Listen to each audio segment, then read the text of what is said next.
Bien, buenos días.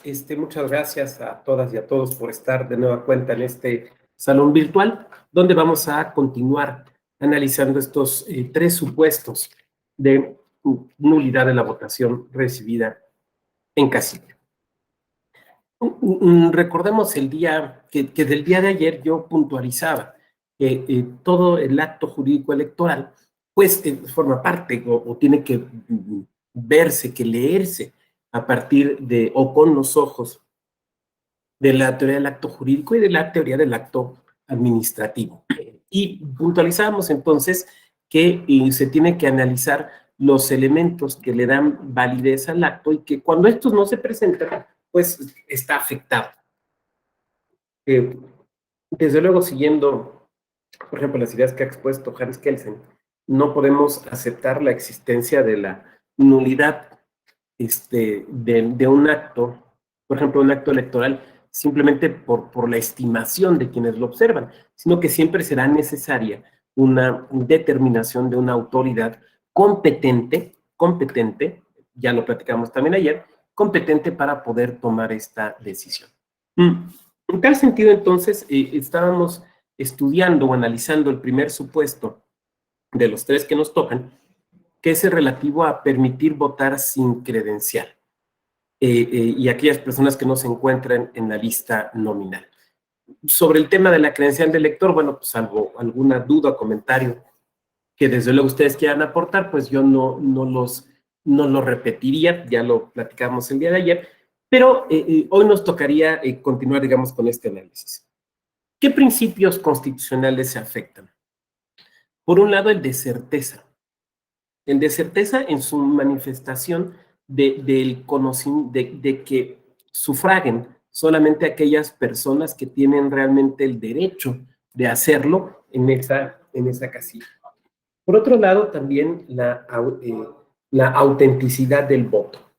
El hecho de que tengamos una geografía electoral que se basa en la idea de la sección electoral, tiene que ver justamente con esto, tiene que ver con varias cosas, pero con una de las cosas que tiene que ver es con la autenticidad de la expresión popular en en un área geográfica, que no quiero decir área porque nos suenan las áreas de los capacitadores, pero digamos, en un área geográfica determinada. Entonces, estos son los principios que se tutelan y que en su caso pueden verse vulnerados.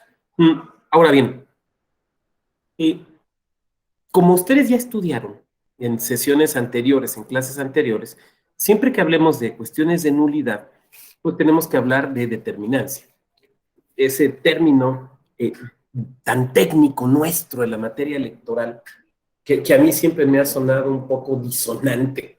Al final de cuentas, la determinancia que es, pues es una mezcla entre cuestiones como relevancia, ¿no? Pero bueno, hemos utilizado el término de determinancia. Bueno, eh, aquí es muy relevante, por ejemplo, la determinancia cuantitativa. Esto es, el simple hecho de que una persona, dos o tres, hayan votado sin tener credencial, por sí mismo es suficiente para determinar la nulidad de la votación, pues la verdad es que depende. ¿De qué depende? De la relevancia que esta situación tenga. Y esto lo podemos determinar observando la distancia que hay entre la primera fuerza, o sea, la fuerza que gana en la casilla, y la que queda en segundo lugar. Si la diferencia entre la primera y la segunda queda dentro del espacio o del número de personas que se dejó votar sin credencial o sin estar en la lista nominal, pues entonces sí tendremos por acreditada la determinancia cuantitativa. Si se dejaron votar a 4 personas, pero la diferencia entre el primero y el segundo lugar son 150 votos, pues no existe esa, vamos, no, no se da la relevancia. Si dejamos votar solamente a 2 personas, pero la diferencia fue de 1, pues ahí sí se da la relevancia. Entonces, la relevancia no tiene que ver solamente con el número de personas que se permitió votar en esta situación irregular, sino qué tan importante resulta ese número tomando en cuenta la votación, o la diferencia, mejor diríamos, en la votación entre el primero y el segundo lugar. Dicho de otra manera, mm, la, la anulabilidad de la casilla está sujeta no solamente a una cuestión de que la situación irregular se presente, sino también a la importancia de esa situación irregular. ¿Por qué?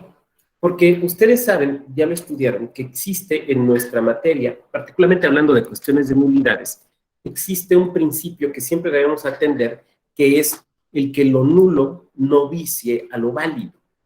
Y por otra parte, un principio que nos viene también del derecho administrativo, que es la conservación de los actos válidos. Entonces, ¿qué sucede cuando tenemos un cúmulo de actos válidos, como son los votos, los cientos de votos que ha realizado la ciudadanía en esa casilla? De aquella ciudadanía que sí contaba con credencial de elector, que sí estaba en la lista nominal y que por lo tanto su voto es válido, que tienen la expectativa además de que su participación electoral resulte relevante para el triunfo de las opciones políticas por las que haya votado. Casi nos daría hasta para una especie de interés jurídico, casi. Bueno, entonces, frente a esos cientos de actos válidos, vamos a dejar que unos pocos actos afectados de nulidad les afecten, les impacten de manera tal que por 2 o por 3 votos irregulares, sin ninguna duda irregulares, hasta en un sentido kelseniano técnico, ¿no? Totalmente irregulares, afecten cientos de votos correctamente emitidos, la respuesta es que depende. Si eso implica que no podemos tener certeza del resultado electoral, entonces sí. Pero si el número total de estos sufragios no es tal que ponga en duda la certeza del resultado, entonces la respuesta es que no. Ahora, ¿cuáles van a ser los elementos probatorios que primordialmente debemos tener a la mano? Bueno, aquí puede haber varios. Por ejemplo, las actas, el acta de la casilla, donde este tipo de situaciones irregulares, se dejó votar a tal persona sin credencial, se dejó votar a tal persona porque trajo 2 testigos que dijo que, y los de la mesa sí lo conocíamos. Entonces, esas anotaciones que se encuentran allí. Pero también puede ser que se cuente con hojas de incidentes, donde se haya hecho notar esta situación. Un tercer elemento probatorio que podemos tener a la mano es el acta de la sesión del Consejo Electoral correspondiente, ya sea distrital o municipal, o según sea el caso. Porque ustedes saben, el acta de sesión de la jornada, porque ustedes saben que en la jornada estos órganos electorales descentralizados sesionan y no es extraño que en estas sesiones los partidos políticos, por ejemplo, hagan distintos señalamientos. Quien haya participado en estos órganos lo sabe, ¿no? O sea, desde que el líquido indeleble no está marcando, ya se tardaron en tal casilla, y desde luego pueden señalar esto. A ver, en tal casilla está dejando votar personas sin credencial de elector. Entonces, por ejemplo, ese es esa acta del día de la jornada también puede adminicularse como parte del caudal probatorio para acreditar esta situación. Eh, Recordar también que en el caso de los escritos de incidentes, estos se pueden presentar directamente ante la mesa directiva de casilla o se pueden presentar en el propio consejo electoral. Entonces, ahí habría que estar atentos a aquellos que se hayan presentado en la mesa, pero no porque no se hayan presentado en la mesa asumir que entonces no hay. Habría que indagar o habría que verificar en el consejo electoral correspondiente si no se presentaron ante él. Estos elementos que estoy comentando en este momento nos permitirían probar, idealmente, el primero de los extremos, esto es, que se dejó votar a personas sin credencial y en su caso a cuántas. Ahora, con eso acreditamos un primer extremo, pero tenemos que acreditar el segundo extremo, que es el relativo a la relevancia o a la determinancia de esta votación irregular. Para eso nos tendremos que servir de las actas de resultados. Entonces, serán las actas de resultados las que nos den la información necesaria para poder probar o no la determinancia. De manera tal que pudiera suceder que podamos acreditar con diáfana claridad el primer supuesto. Esto es, que se haya permitido votar a gente sin credencial y además sin una resolución judicial que lo permita, o sin estar en la lista nominal. Y el segundo, pero eso no quiere decir que en automático estemos acreditando el segundo extremo, la relevancia, la determinancia. Entonces, para poder anular la votación en esa casilla, necesitaríamos acreditar los dos elementos. El hecho fáctico de la votación irregular y el hecho numérico o matemático de la determinancia de esta situación. Aquí vale la pena recordar quiénes sí pueden votar sin tener credencial o sin estar en la lista nominal. Y en primer lugar, tenemos a los representantes de los partidos políticos acreditados ante esa mesa. Recordar que estos representantes pueden ser dos propietarios por mesa, un suplente, pero también el representante general. Entonces, cualquiera de estos puede votar directamente en la casilla. Ese es el primer supuesto. Ellos deben de tener credencial para votar. O sea, para que ellos voten, tienen que cumplirse dos extremos. Uno, ser representantes acreditados ante la casilla. Ese es el primer extremo. Y es ante esa casilla. O sea, si es la básica 403, es ante la básica 403. No, pues estoy acreditado ante la contigua 2 de la básica, de la contigua 2. No, es ante esta. Es ante la casilla que se está actuando. Ese es el primer elemento. El segundo elemento es que tengan su credencial para votar. Entonces, son dos elementos, insisto, para que vote el representante o la representante de un partido político o una candidatura independiente. Que esté efectivamente acreditado para actuar ante la mesa electiva de esa casilla, ese es el primer supuesto. Y el segundo supuesto, que cuente con su credencial para votar por fotografía. Esos son los dos supuestos que tiene que acreditar. Y por otra parte, las personas que no teniendo credencial para votar, la ciudadanía que no teniendo credencial para votar con fotografía, que cuenten con una sentencia favorable. En ese caso deberán mostrar alguna identificación oficial con fotografía. ¿Cuál puede ser? Pues aquí ya queda muy abierto, porque aquí sí ya puede ser, por ejemplo, el pasaporte, por ejemplo, la cédula, por ejemplo, la licencia de manejo. Lo que no se valdría sería un documento de naturaleza privada o proveniente de un partido político. Yo recuerdo cuando inicié mi práctica como pasante, estoy hablando de 1992, hace ya muchos años, varias y varios no habían nacido. Y en aquella época, 1992, no era tan común que la gente tuviera su credencial para votar. Entonces solía haber un problema cuando ibas a desarrollar pruebas testimoniales, porque obviamente tenías que acreditar que era la persona ofrecida. Y la costumbre que existía en muchos juzgados y tribunales en aquella época era, llegabas con tu testigo, el testigo no tenía ningún tipo de credencial o de identificación, entonces te permitía el juzgado desahogar la prueba y te daban 3 días para que presentaras alguna identificación. Y en ese momento histórico, lo más fácil y lo más rápido era obtener una credencial de un partido político. No diré cuál, pero ya se imaginarán cuáles había. Entonces, porque esos partidos políticos prácticamente te expedían la credencial simplemente llegando con una fotografía. Entonces, deme una credencial del partido. Sí, cómo no. O sea, lo cual te convertía en afiliado, fíjate. Era una época donde los padrones de los partidos no importaban, pero bueno. Entonces, les daban la credencial, les engrapaban la fotografía, iban y las enmicaban y las presentaban y se presentaban en el juzgado 2 o 3 días después. Bueno, pero eso, insisto, estoy hablando de 1992. En la actualidad, desde luego, las cosas no funcionan así.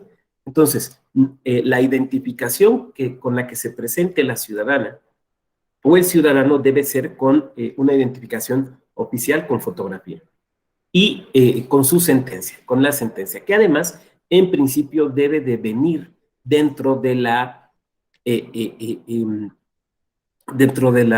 documentación y material electoral, de hecho sería documentación, que se le entrega a la presidencia de la mesa directiva de casilla y que se le advierta además, mira, en este caso tienes 2 personas que pueden votar con sentencia, que pueden llegar o no, eso es otra cosa, porque el hecho de que hayan ganado el juicio no quiere decir que necesariamente vayan a llegar, y obviamente esa situación se anota. Cuando esto sucede, o sea, cuando votan los representantes de los partidos políticos, las y los representantes de partidos políticos y de candidaturas independientes, que desde luego se debe de anotar, o cuando votan esta ciudadanía que tiene a su favor una sentencia judicial, esto no da lugar a la posible nulidad.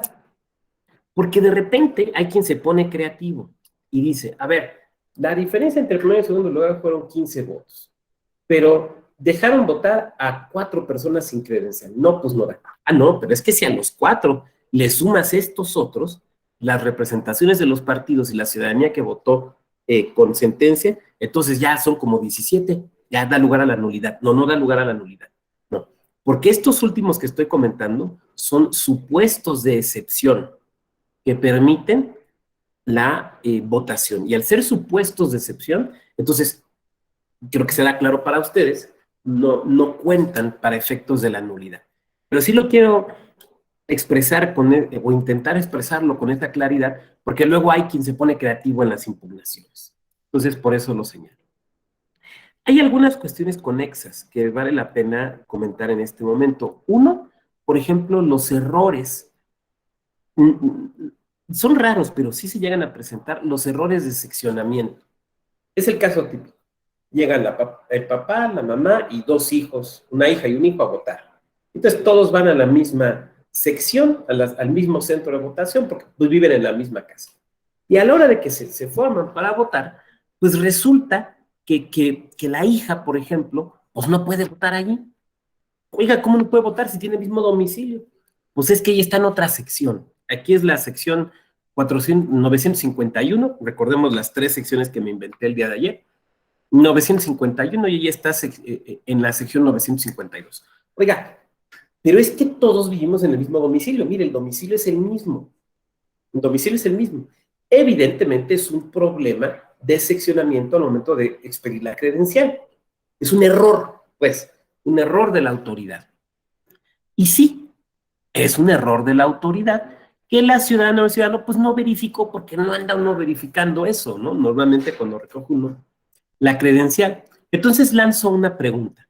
En ese caso donde es tan evidente la existencia de un error, donde el domicilio corresponde a la sección 951, en este caso donde el papá, la mamá y el hermano van a votar en la 951, pero por error de la autoridad, la credencial de la hermana dice sección 952, pregunto, ¿se le debe dejar votar en la 951 o se le debe remitir a la 952? ¿Ustedes qué opinan?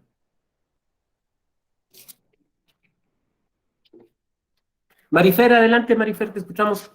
Gracias, doctor. Bueno, yo considero que habría que checar el listado nominal, porque No quizá en está. la bueno, en el no, si no está, pues no habría por qué dejarlo votar. Sí, si no Sí, está no en la está en lista la nominal. 951. Perdón, te interrumpí, Jennifer, adelante, perdón.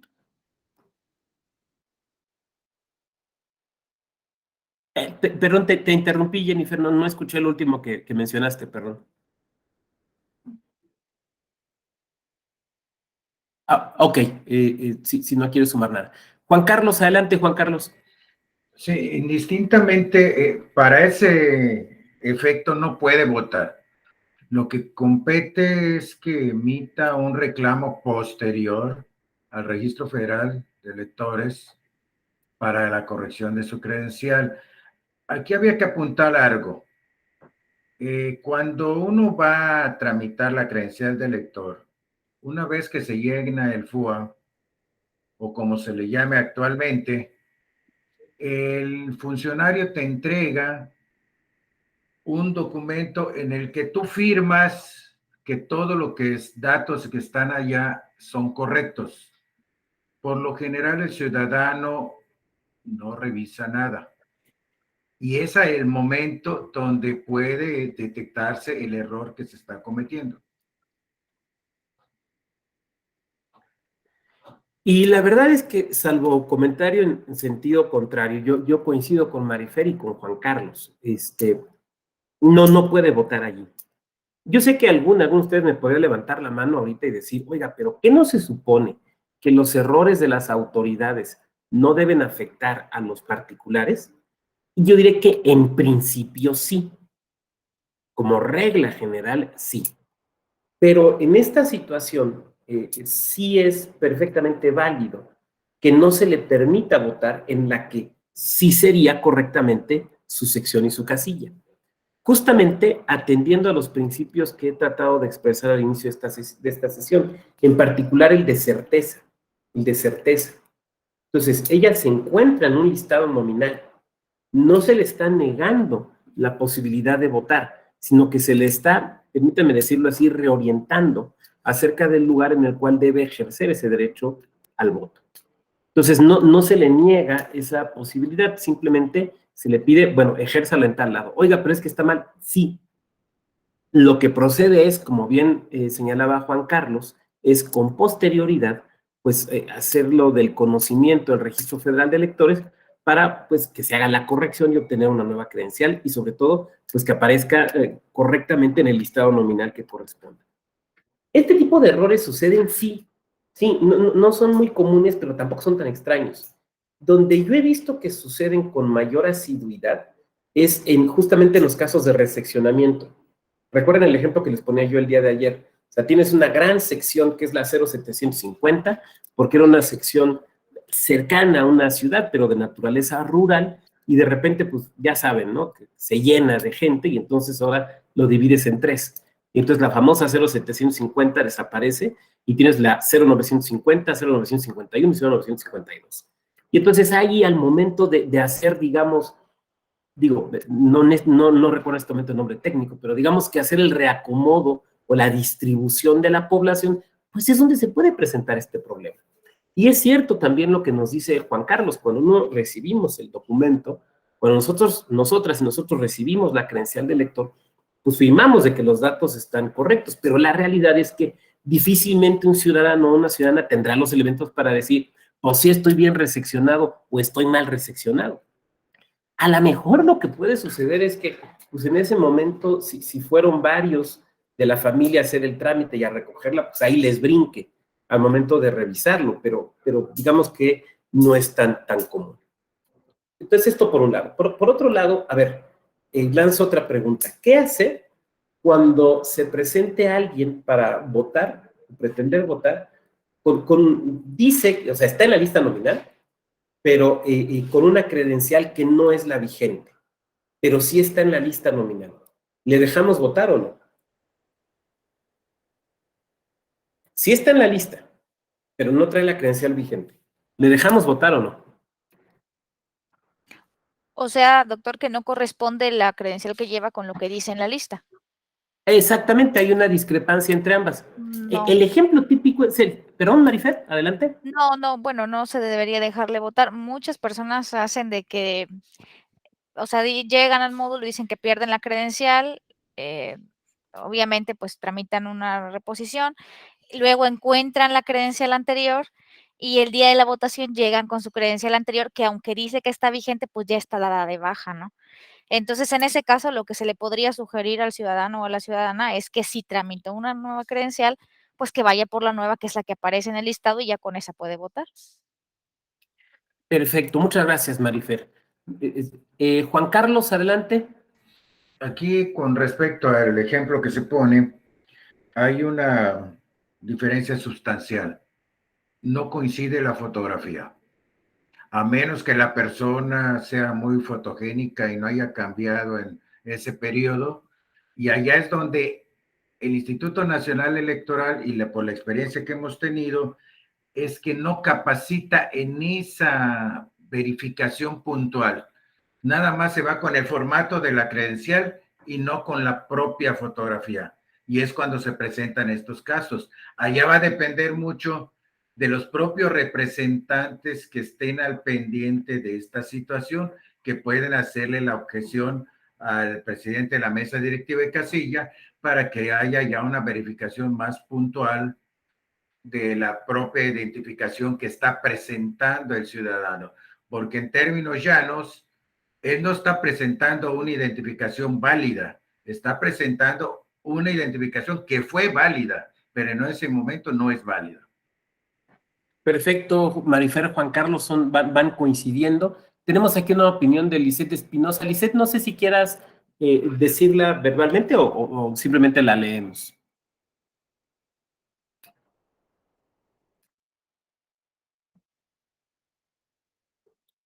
Bueno, Lisette nos ponía por aquí un comentario. Dice, sí se debe dejar votar si está en la lista. Bueno, la realidad es que en principio no. A ver, tú tienes que votar con la credencial vigente, porque es con la que estás dada o dada de alta en la lista nominal. Recordemos que la lista nominal incluye, digamos, casi la fotocopia de la credencial, incluyendo, desde luego, la fotografía. No te preocupes, Lizeth, lo entiendo perfectamente. Entendemos que a veces tiene un problema ahí con los micrófonos o las cámaras, ¿no? Bueno, entonces, tiene que ser eso, porque como apunta Juan Carlos, es una credencial que ya no está vigente, porque fue sustituida por la nueva. Es lo que dice Marifer, es el clásico caso, el clásico caso, ¿no? De repente usé mi credencial para algo, la guardé aquí en el saco, y pues, ay, dejé el saco, ching, ya la perdí. Y como ya subí de peso, pues ya no me lo pongo, ¿no? Y de repente hago mi trámite y demás, y 3 o 4 meses después, ahí acomodando las ropas, me cae el saco y sale la credencial, ¿no? Y de repente digo, y me estoy refiriendo a mí, digo, no, pues es que en esta foto estaba más flaco, tenía más cabello, no, pues mejor voy a usar esa, ¿no? O sea, a lo mejor. Entonces es la que pretendo usar, pero ya no es una credencial vigente. Juan Carlos decía, bueno, pero a lo mejor sale uno muy similar, ¿no? Y hasta me puse, digamos, la misma ropa, la típica, la playera blanca, ¿no? Andaba yo de playera blanca con el mismo armazón de lentes y la misma barba, ¿no? Bueno, pero si ustedes toman su credencial de lector, si la tienen por ahí, tómenla, no la muestren a cámara tampoco, pero tomen su credencial de lector y se fijarán que en la parte, vista de frente, en el anverso, pues, por donde aparece en la parte de abajo la sección, viene un numerito. Entonces, por ejemplo, la 001, 002, 004. Y ese número tiene que ver con cuántas credenciales te han expedido. Entonces, aunque salgas igualita o igualito y la dirección sea la misma, y digamos en un vistazo rápido, que es el que hace el funcionariado de mesa directiva de casilla o los representantes y las representantes de partidos y candidaturas independientes, aunque pareciera ser que se puedan confundir con la foto, la credencial no es la misma. Tu primera credencial es la 00. Esa es la primera. Tu segunda credencial es la 01 y así sucesivamente. Entonces, por ejemplo, ahí se puede verificar, digamos, cuántas credenciales has tenido a lo largo del tiempo y se compara. Entonces, tú debes de votar con la credencial vigente, no con la que tenías a la mano, sino con tu credencial vigente. En esta época, bueno, sabemos, ¿cuál es la duración de vigencia de una credencial? Es una pregunta sencilla. ¿Cuánto dura? ¿Cuál es la vigencia? Adelante, Lisette. Ya te ganaron, Juan Carlos. Ya Lisette nos lo anotó aquí. 10 años, efectivamente, 10 años. Ahora, esa es como regla general, pero pueden suceder dos cuestiones. Primera, que pierda vigencia porque sea sustituida por la credencial, tienes una nueva, que es el ejemplo que estamos poniendo. Lo segundo es que en circunstancias extraordinarias, el INE ha ampliado la vigencia de las credenciales. Si recuerdan ustedes, justo lo hemos vivido por referencia a las elecciones de 2020 y 2021, porque fueron elecciones en pandemia. Entonces, por ejemplo, llegó un momento donde no había la posibilidad de renovar la credencial. O, por ejemplo, donde pues había que hacer un trámite por internet o por teléfono para pedir cita y había saturación de citas.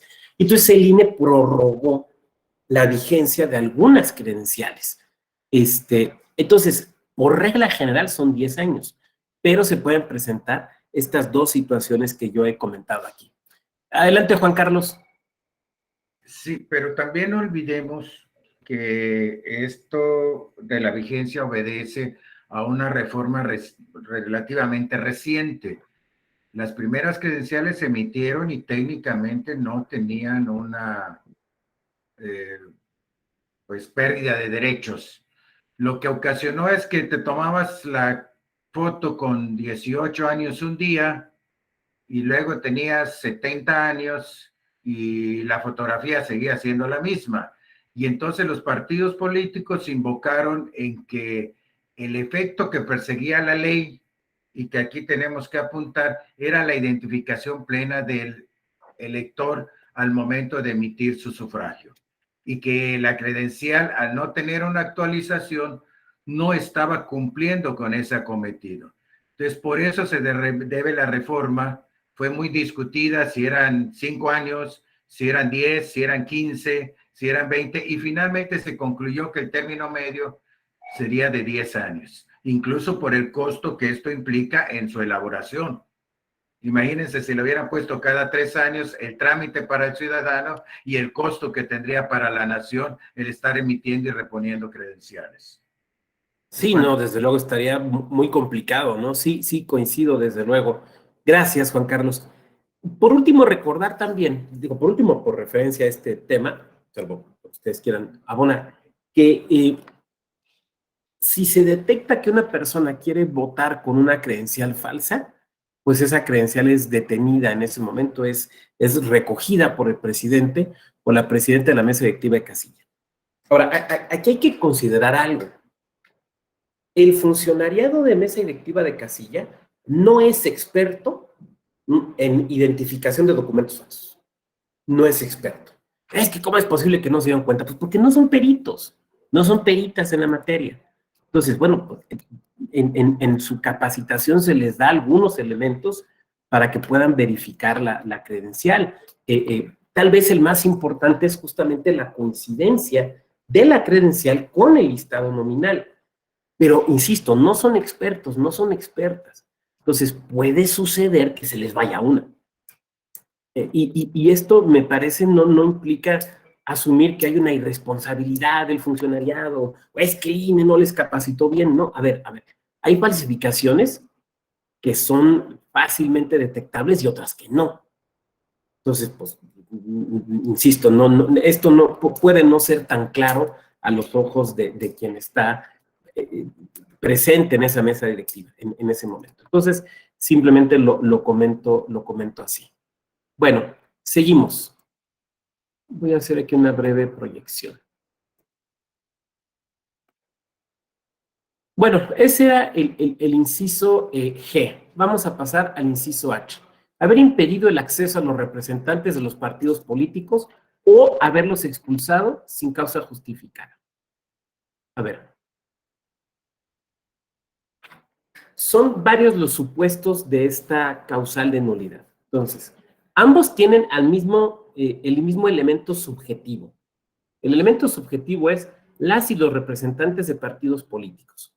Y los supuestos fácticos son dos: no se les permite el acceso o se les expulse sin causa justificada. Esos serían, digamos, los dos elementos subjetivos. Vamos a empezar con el primero, que es el elemento subjetivo. Primero hay que entender que no solamente hay representantes de partidos políticos, sino también de candidaturas independientes. Y recordar que a partir de 2014, todo lo que tiene que ver con casillas es un asunto nacional en dos sentidos. Primero, en cuanto a la regulación. Las leyes electorales locales no pueden regular el tema de las casillas. Pueden regular los centros de votación para los mecanismos de participación ciudadana, local, eso sí, pero respecto a las elecciones, no, porque esa es competencia del INE. O sea, más bien, esa es competencia federal, en primer momento. Eso está en el 41 constitucional. Entonces, la legislación local aquí no tiene nada que decir. Por tanto, si las y los representantes de partido, ante mesas directivas de casilla, cumplen sus funciones el día de la jornada electoral, entonces las leyes electorales locales nada tienen que decir, nada deben de opinar acerca de las y los representantes ante mesas directivas de casilla, porque no pueden regularlo, porque eso es materia federal. Debe distinguirse de otras representaciones de los propios partidos y de las candidaturas independientes, que son las representaciones ante los consejos generales de los institutos, comisiones, consejos y el OPLE de Veracruz, y ante los órganos descentralizados de los mismos, como pueden ser consejos o comités distritales o municipales. Eso sí, deben estar regulados por la legislación local, porque desempeñan su función en órganos distintos a los de la mesa directiva, en otros órganos, y las desempeñan también durante un periodo mucho más largo. Por ejemplo, las y los representantes ante el Consejo General de un instituto, pues es todo el tiempo, mientras no sean removidos.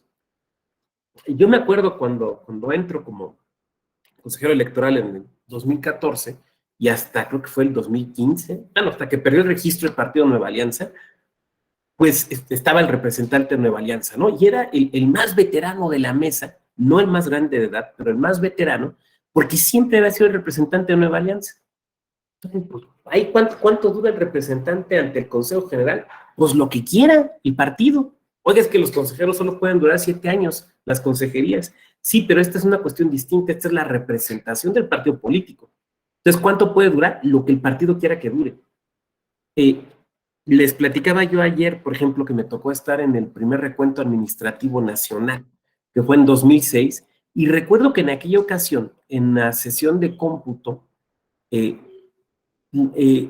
la representación de una coalición, estas eran representaciones de coaliciones, ahorita lo voy a profundizar, se sustituyó varias veces a lo largo de la noche. Y llegamos a tener un representante que nunca tomó protesta, porque hagan de cuenta que llega a su oficio, se le va a tomar protesta, pero en ese momento hicimos una pausa para cenar, cenó con nosotros. Cuando regresábamos a la sesión ya lo habían sustituido, entonces ni siquiera alcanzó a tomar protesta, porque esa noche tuvimos, y yo no lo estoy inventando, 11 representantes de la coalición, en ese día y en esa noche. Se iban sustituyendo, por alguna cuestión de estrategia, que a lo mejor yo no tengo muy clara en este momento, ni en aquel. Bueno, entonces, esos duran lo que quieran, pero los representantes ante mesa directiva de casilla, las y los representantes generales ante mesa directiva de casilla, son el día de la jornada, son del día de la jornada, nada más, nada más.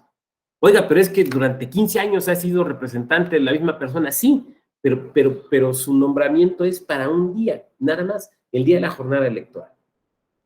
Segundo, no hay ya, desde 2014, representantes de coaliciones. Con anterioridad y dependiendo de la legislación local de cada entidad, podía o había representantes de coaliciones en lugar de representantes de partidos. Pero recuerden que esto correspondía a un momento histórico donde se computaban distintos los votos. O sea, se computaban para la coalición y en el convenio de coalición se establecía cómo se iba a repartir el caudal de votos que toda la coalición obtuviera. Después, en primer lugar, a punta de sentencias y después por reforma constitucional y legal, pues el modelito cambió.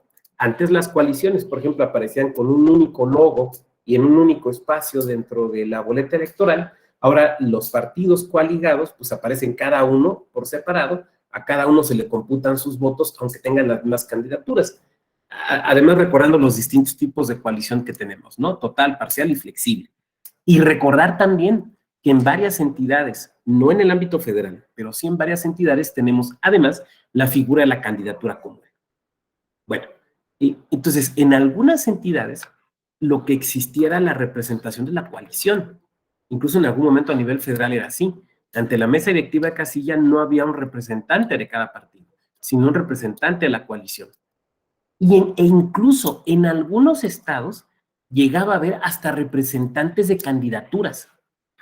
Fíjate bien, o sea, las mesas directivas de casilla no eran mesas, eran mesotas, los chorizos, pues. ¿Por qué? Porque estaba el funcionariado de la mesa directiva de casilla, que el presidente, que la presidencia, la secretaría, escrutadores, y aparte estaban los representantes de los partidos políticos. Y aparte, insisto, en algunas entidades, hasta representantes de candidaturas, aunque fueran del mismo partido político. Entonces llegabas y era un chorizote. Luego había más gente sentada que la que estaba en la fila. Pero eso ya se cambió. Con el modelo que tenemos a partir de 2014, se unifica el modelo de la jornada electoral y el modelo de la casilla. Entonces tenemos al funcionariado de casilla y representantes de partidos políticos y de candidaturas independientes. Ahora bien, dado que he señalado que... Adelante, Juan Carlos. Pregunta antes de cambiar de tema. ¿Y qué sucede con aquellas elecciones concurrentes donde sí hay coaliciones locales y sí hay candidatos independientes locales? Porque en la mesa directiva se está votando también no solo la elección federal, sino también la elección local. Correcto. Bueno, se mantiene la representación de los partidos políticos. Recordemos que son 2 representantes propietarios por casilla y 1 suplente. Entonces, estas se mantienen y desde luego pueden estar presentes los representantes de candidaturas independientes locales. También tienen derecho, desde luego, a tenerlos. Esa sería la respuesta. Ahora bien, esta idea, esta figura entonces de la representación que, como yo he tratado de expresar, surte sus efectos el día de la jornada. El tema es quién es representante. Bueno, pues serán representantes aquellas personas que sean designadas por los partidos políticos o en su caso por las candidaturas independientes. ¿Ante quién se deben acreditar? Ante el INE. Ante el INE, no ante el Instituto Electoral Local, sino ante el INE, porque es competencia del INE lo que sucede en las casillas. En principio es competencia del INE. Entonces deben acreditarse ante el INE. Miren, históricamente este ha sido un tema muy complejo, porque durante muchos años, y no diré que en todos los casos ni que todos los partidos, pero sí diré que era una costumbre.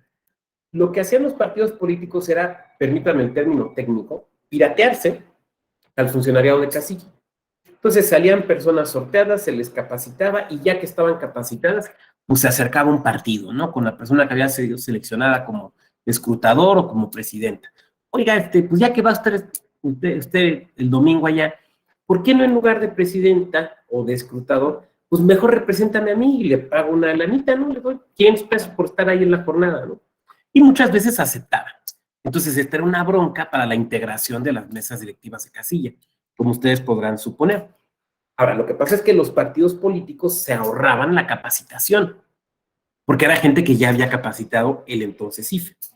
Entonces, lo que empezó a suceder es que mediante acuerdos de la autoridad electoral se estableció, a ver, las personas que salgan sorteadas para funcionarias o funcionarios de casilla no pueden ser representantes de partido, ni de candidatura independiente, aunque renuncien. O sea, aunque ya hayan aceptado el cargo y se les haya capacitado, y sabe que renuncio porque me dio el cobicho, cualquier otra razón, ni aun en esos casos se les puede autorizar a que sean representantes.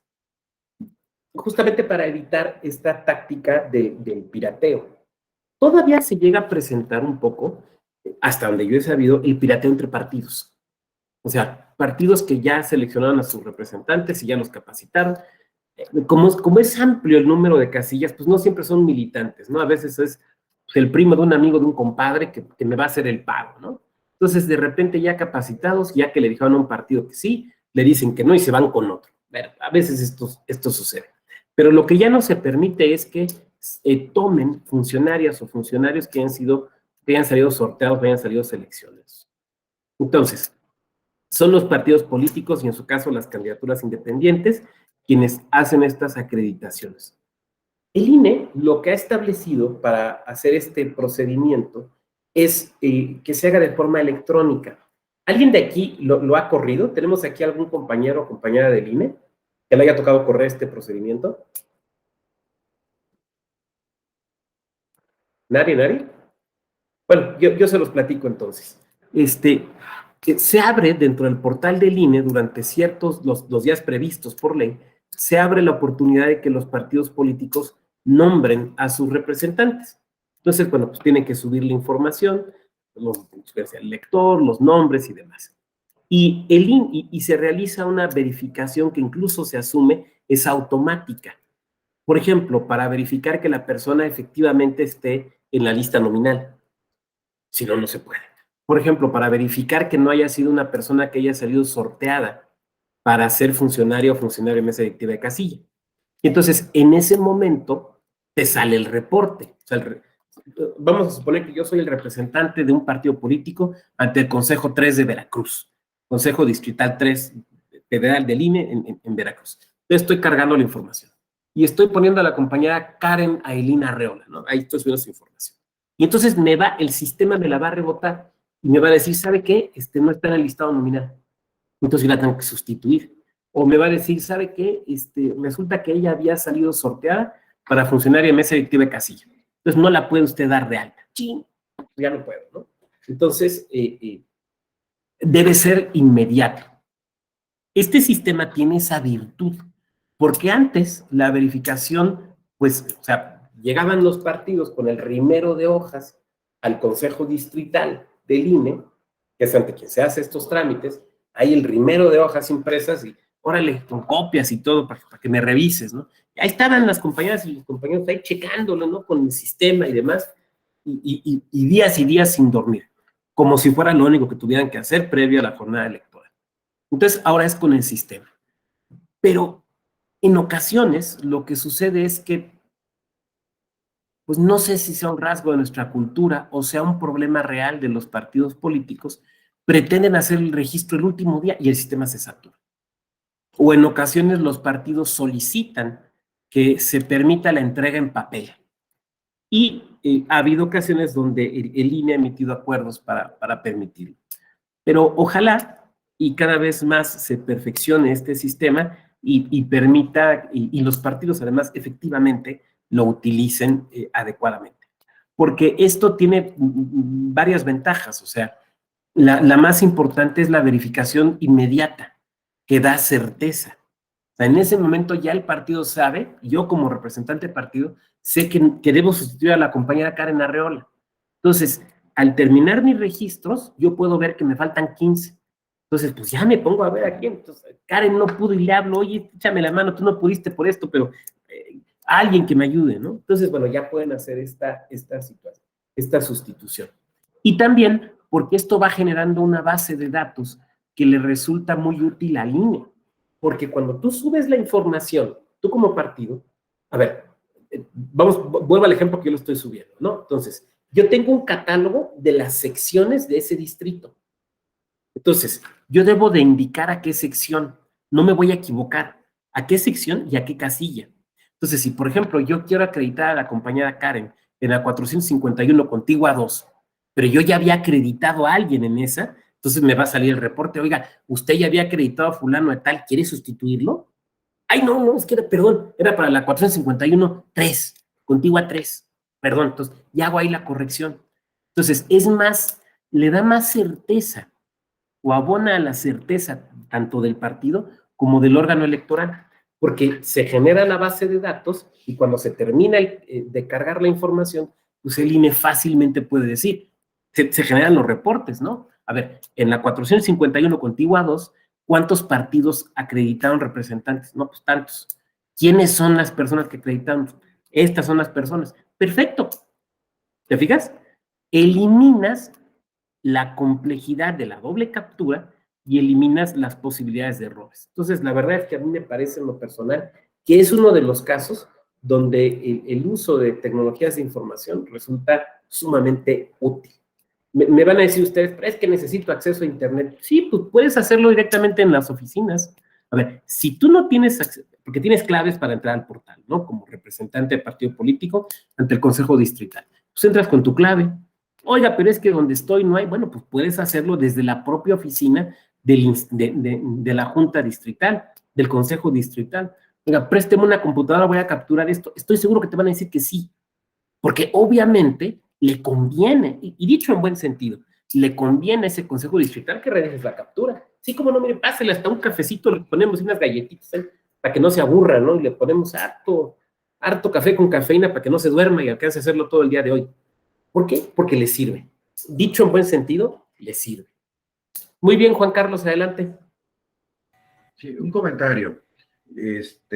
También sirve para evitar la piratería entre los propios institutos políticos, el portal, porque te dice, oye, ¿quieres acreditar a Juanito? Y resulta ser que Juanito ya te lo acreditó, el que está en el cielo, entonces, y tú eres el que está en el infierno. Entonces, eso te da claridad también a quienes estás acreditando. Pero los casos complejos, hay casos complejos de experiencia. Yo fui durante 20 y tantos años representante, entonces comí muchos boletos de algunas autoridades. ¿Qué sucede cuando yo estoy acreditando a una persona que no aparece en el listado nominal, lo impugnante el tribunal, pero hasta ese momento no me ha llegado la resolución? Y el día de la jornada ya llega la resolución, pero me impidieron a mí la capacidad de que fuera mi representante. Sí, pues sí, ya tuviste esa limitación, sí, porque pues no estaba la resolución y sí, ya tuviste esa limitación. Ahí estoy totalmente de acuerdo contigo, Juan Carlos, sí puede suceder. Y eso me lleva a otra reflexión. ¿Hay un perfil del representante? Pues legalmente no. O sea, legalmente tiene que ser, desde luego, ciudadano mexicano, con 18 años, y esto se acredita con la credencial y que está en el listado nominal. Ya. Pero un perfil como tal, no, la ley no lo establece y no te lo exige. Por ejemplo, o sea, el INE no te puede decir, pues tienen que ser licenciadas o licenciados en Derecho. No, me tienen que acreditar conocimientos. No, a ver, si no es consejero o consejera, es representante de un partido. Cada partido elegirá o designará, mejor dicho, como representante a quien mejor le parezca. Ahora, desde luego, hay partidos políticos, no voy a comentar cuáles porque no se trata tampoco de hacer promoción, pero hay partidos políticos que tienen, digamos, esto como muy desarrollado, ¿no? O sea, hay partidos políticos que sí tienen una especie de perfil del puesto, por llamarle de alguna manera, un perfil ideal del puesto, y en base a eso buscan quiénes son las personas idóneas, y además les dan capacitación.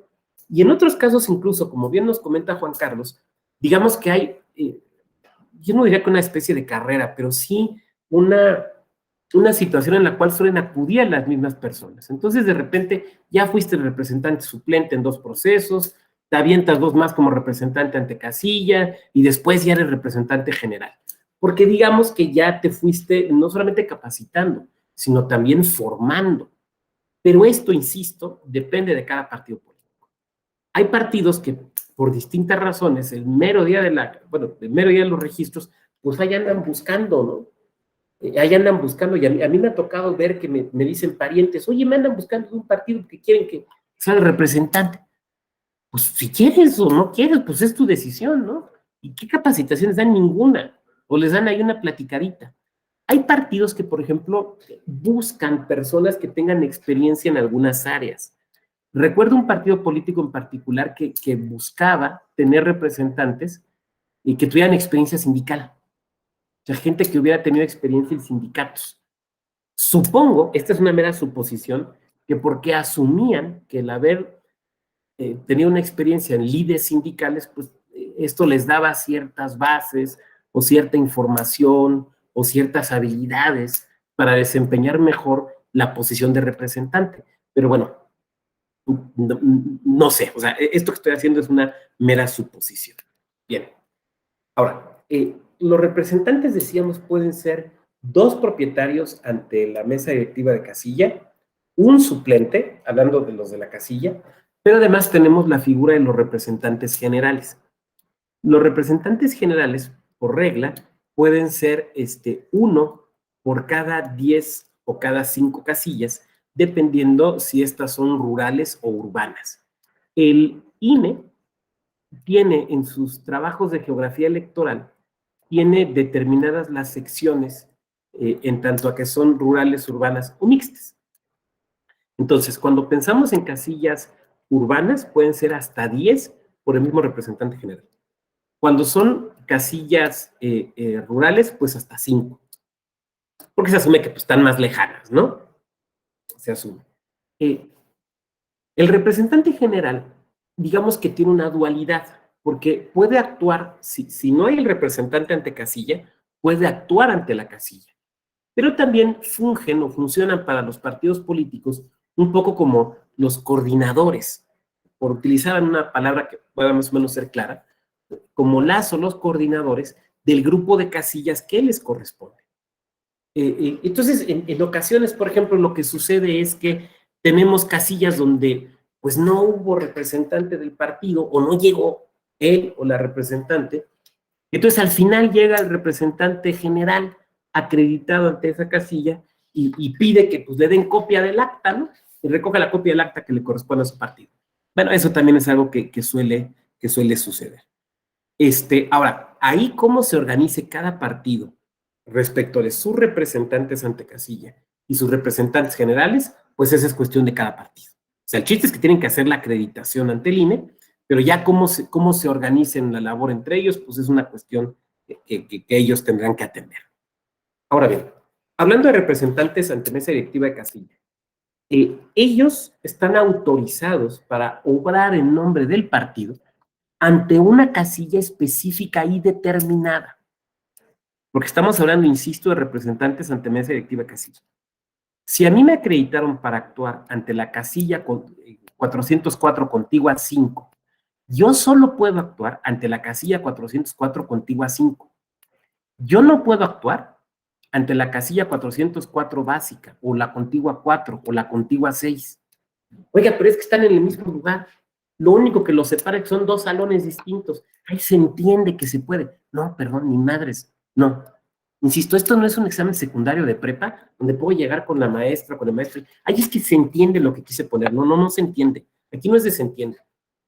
Cuando a mí me registraron como representante, quien hizo el registro, con absoluta y diáfana claridad, le indicó al INE, ya sea por medio del sistema que ha hablado, o en aquellos casos donde se ha permitido en papel, le dijo, Octavio Vado va a actuar como mi representante en la 404 contigua 5, y solo puedo actuar en esa. Solo puedo actuar en esa. Si yo llego ante la 4, que son casos que suceden, ante la 400, a mí me dijeron que la 404 contigua 5, pero pues yo no entendí bien, no me capacitaron bien, y yo llego. Y llego ahí y veo la 404, la contigua 3, y ahí quiero obrar, ahí quiero actuar como representante. Entonces el señor presidente, la señora presidenta Casilla me va a decir, usted no puede actuar aquí. Y entonces a lo mejor yo me pongo salsa, que seguramente está el fraude, no quieren que mi partido. No, señores, que usted no está acreditado aquí como representante. ¿Cómo que no? Mira, aquí está mi nombramiento, ahí está la firma, ¿cómo es posible que no me hagan? Es que esta es la contigua 5, pues por eso, la contigua 3, pues por eso, yo estoy en la 404. Sí, señor, pero en la 404 contigua 5, esas 2 salones para allá, ¿sabe usted a la derecha? Y 2 salones después. ¿Qué es lo mismo? No, señor, no es lo mismo. No es lo mismo. Son 2 casillas distintas y 2 mesas directivas distintas. Son 2 órganos distintos. Usted solo puede actuar ante la contigua 5. Entonces, no aplica el se entiende. No aplica el que es lo mismo. En otras ocasiones, tratan de ser más sutiles. Por ejemplo, yo soy el representante en la 404 contigua 5. Y ahí llegué y ahí desempeñé mis funciones y todo. Pero pues estando allí, me di cuenta que no llegó el representante de la 404 contigua 3. No llegó. Y a mí se me hace fácil, pues, estarme echando mis vueltecitas. Ahí medio checando, ¿no?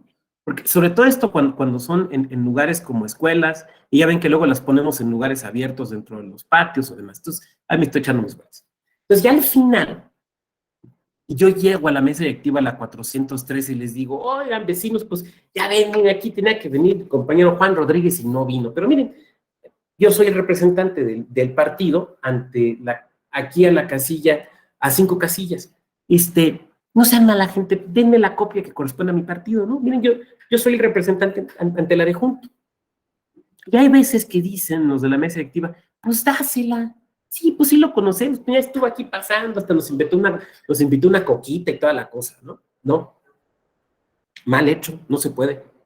Porque usted, señor presidente o señora presidente de mesa directiva de casilla, usted solo le puede dar la copia de las actas al representante acreditado o la representante ante esa mesa directiva o ante el representante general acreditado, entre otras, en esa, no al de junto.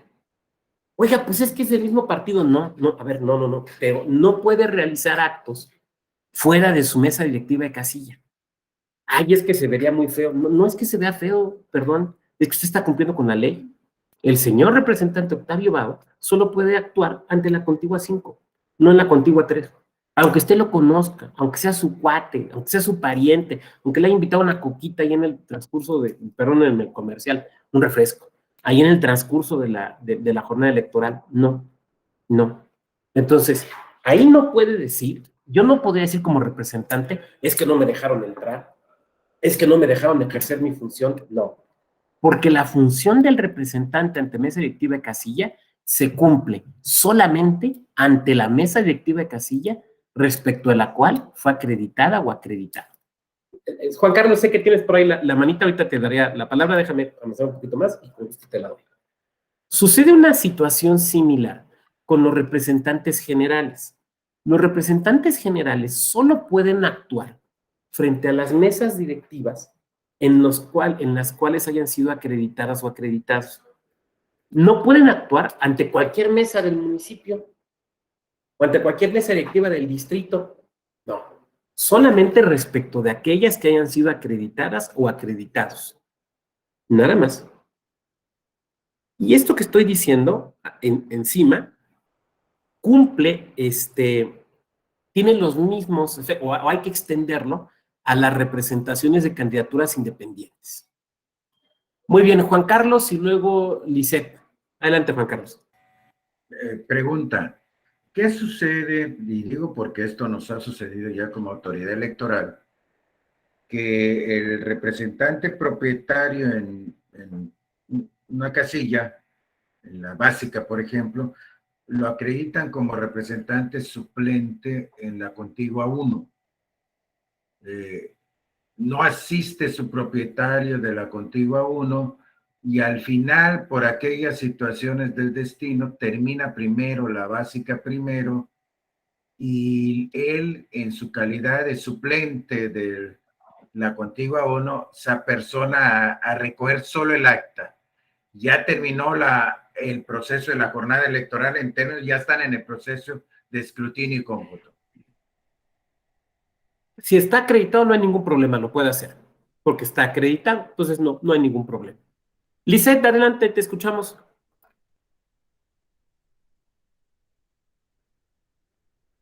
Tu micro, Lisette.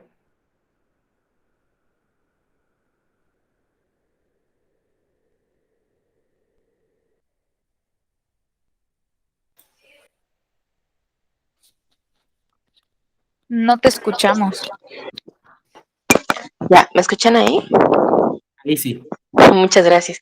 Estábamos hablando respecto de que los representantes de casillas, solo los que estaban acreditados en esa casilla podían solicitar las actas, ¿no? Las que les corresponden a su partido.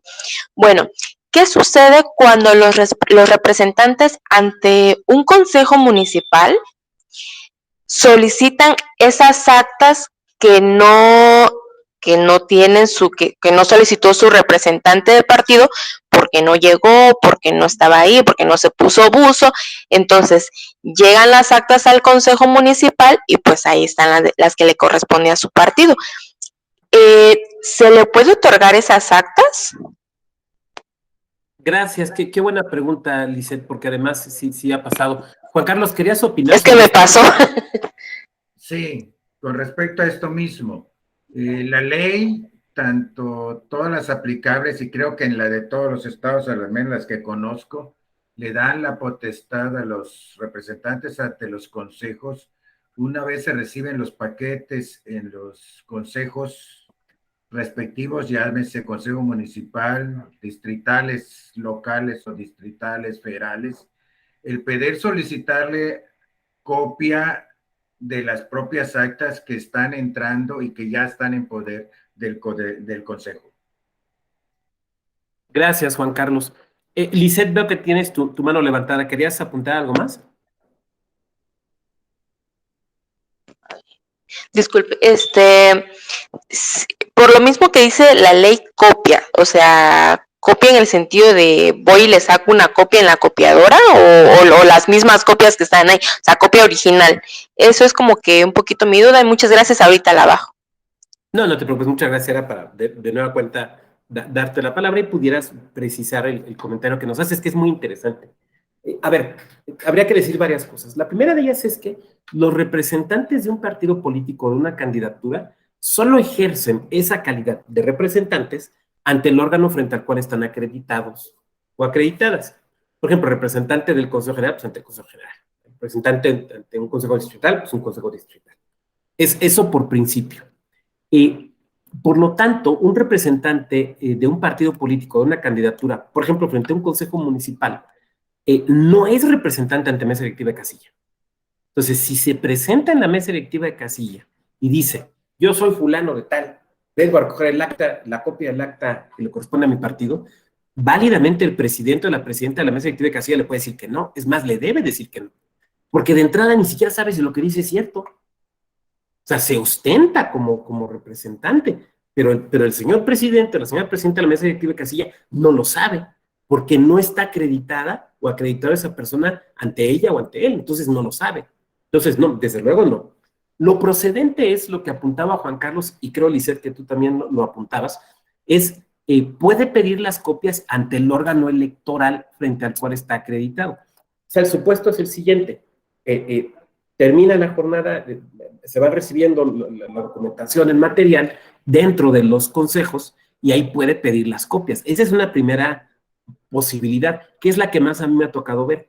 Pero hay otras, incluso hay una segunda posibilidad, cuando se trata de PREPs, como el de varios estados, o sea, programas de resultados electorales preliminares, como los de varios estados o el nacional, donde lo que se sube no solo es la información, sino una imagen del acta, a mí lo que me ha tocado ver es que muchas veces lo que hacen es que bajan la imagen del acta.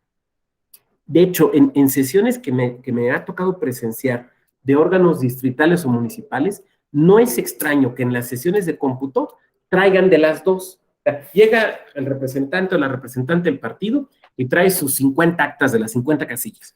Y de esos 50, 40 uno ve que son las copias que les dieron a los representantes y otras 10 las bajó del PREP. Entonces, ni siquiera se las pidió al consejo. Ya no se las pidió porque ya no se las tiene que pedir. Puede directamente imprimirlas, claro.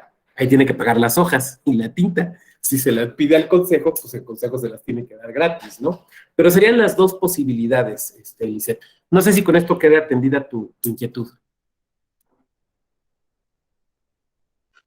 Sí, muchas gracias. Es que ya comprendí esa parte que, pues como dice el compañero Juan Carlos, que como ya llegó al consejo, pues los representantes están acreditados en el consejo, sí, claro que sí lo pueden solicitar. Muchas gracias. No, con gusto. Y porque además, a ver, el original es el que va dentro del expediente de casilla, ¿no? Ahí van los originales dentro del expediente de casilla.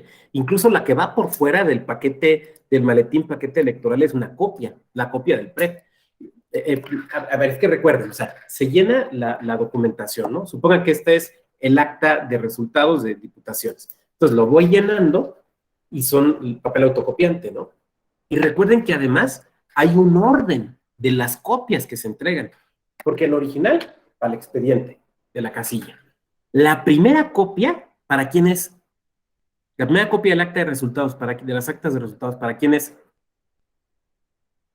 Para el PREP. Es la que va en el sobre PREP. La primera es para el PREP. La segunda, ¿para quién es? A ver, ¿cómo sabemos qué copia les damos a los partidos? La primera que agarren. No, ahí viene en el orden, incluso en las actas, ahí como viene en el orden de los emblemas, así es el orden que se le tiene que entregar. Exactamente, Lisette tiene toda la razón, porque es el orden de la antigüedad del registro. Entonces, al partido más antiguo se le da la segunda copia del acta de resultados. La primera va para el PREP, la segunda para el partido más antiguo. Entonces, la última, ¿a quién se le da? Al partido de registro más reciente. Por eso luego recuerdo que había algún partido político que se quejaba, ¿no? Es que nos dieron puras actas ilegibles. Bueno, no es que le quieran dar las actas ilegibles, es que de alguna manera, pues es la última, ¿no? Y como tenemos de repente muchos partidos, porque no solamente son los nacionales, hay que sumar los partidos locales y hay que sumar, en su caso, las candidaturas independientes. Yo me acuerdo de un caso que tuvimos, siendo yo consejero en un municipio, donde prácticamente creo que no hubo ninguna coalición, no creo que hubo una coalición de dos, y tuvimos 6 candidaturas independientes. 6.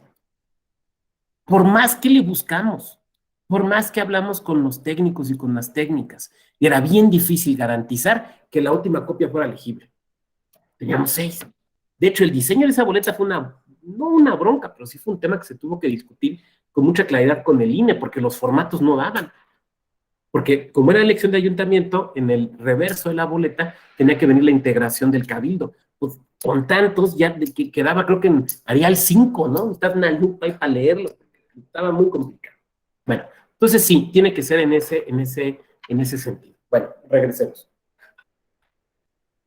El representante o la representante de un partido político o candidatura independiente tiene el derecho de estar en todos los actos de la jornada electoral, desde los actos de la instalación hasta acompañar al funcionariado electoral a la entrega de los paquetes electorales. Tiene todo ese derecho, o sea, es a lo largo de todo el día, desde que se empieza a instalar la casilla hasta que se entrega el paquete electoral y el material electoral. O sea, el paquete va a la documentación y el material electoral, mamparas, canceles y demás, ante el órgano electoral correspondiente. Ese es el arco de tiempo en el que tiene derecho a estar, en todo ese tiempo. Y como ese es su derecho, y es un derecho, sí, de la persona, pero esencialmente es un derecho del partido o de la candidatura representada, entonces, solo de manera extraordinaria se puede limitar o afectar este derecho. Insisto, solo de manera extraordinaria. ¿Cuándo se puede afectar este derecho que, insisto, solamente de manera extraordinaria? Primero, cuando no esté cumpliendo con su función. A ver, la función del representante o de la representante no es estar echando taquitos de carnitas, no es estar platicando con el de junto, no es estar ahí subiendo, tomando selfies y subiendo fotos. Aquí en la casilla, ¿no? No, esa no es su función. Su función es vigilar que todos los actos que se tienen que realizar desde la instalación, la verificación del lugar, abrir las urnas, verificar que no tengan, que vengan perfectamente vacías, armar las mamparas, hasta el llenado final de la documentación, es estar observando eso.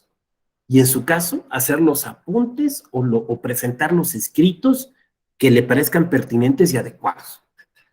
Formular peticiones a la presidencia de la mesa directiva de casilla, por ejemplo, respecto de situaciones irregulares que se estén presentando. Entonces, esa es su función. El primer supuesto por el cual se le puede expulsar es porque no esté cumpliendo su función.